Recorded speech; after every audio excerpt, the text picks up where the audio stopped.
Hey everybody, so this is a PowerPoint video to help you with your merit work for the accounting unit. So task 2 then for your merit, you have to individually prepare a table which contains the following information. It has to include the benefits of using manual accounting systems, the drawbacks of using manual accounting systems, the benefits of using computerized systems, and the drawbacks of using computerized systems. So once you've completed this, you'll then need to write a report to Fred and Mary which states which type of system will be best suited to the needs. And this report shouldn't be any more than 200 words. So for M1 then, you need to produce a table which compares the advantages and disadvantages of both the computerised and manual accounting. I've put a example one on the screen for you. So in there you need to write about each one but apply it to Fred and Mary Sweet's business.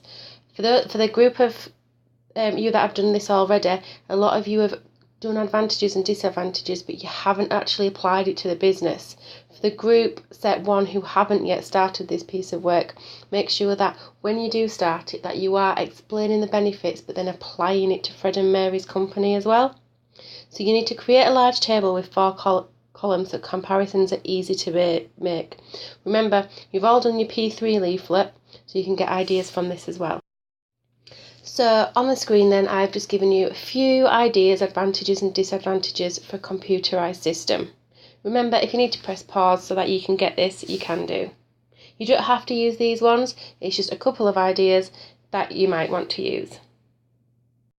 Again, I've done the same for manual, so you don't have to use them, but they could be examples that you expand upon. So what you need to remember for the chart is that Fred and Mary have got a new small business. So new small businesses generally don't have a lot of money, they don't have employees. In order that they can make a profit, they need to keep their costs as low as possible. Remember that they might also not have a lot of transactions because they are small and they are new. So remember that when you're applying it, always think of things like, is it saving them money? Is it saving them time? Is it keeping the costs lower? Things like this. Make sure that you put in there at least once that it's a small new business, and make sure in every single box that you've got that you're referring to Fred and Mary.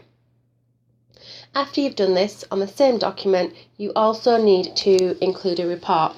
Now on the screen at the moment, I've got an example of how you start the report off. So to Fred and Mary Sweet from your name, put the date in there of whatever date you're starting to write the work, and the subject is the selection of the appropriate type of accounting system.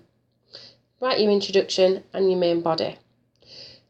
For the group that have already done this piece of work, a lot of you have spoke about Fred and Mary as they, so I would recommend that they use this. I would recommend that they don't do this.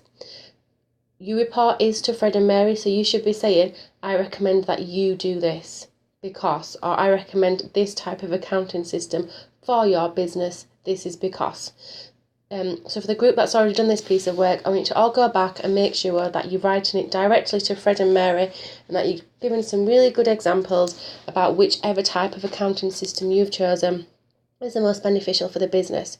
You can choose either computerised or manual accounting.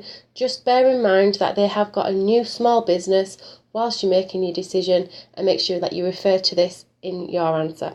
There isn't a right or wrong answer as opposed to if you choose accounting by hand or accounting by the computer. It's just how you justify your decision. It doesn't have to be words and words. I think Tabor has put about an average of 200 words on there.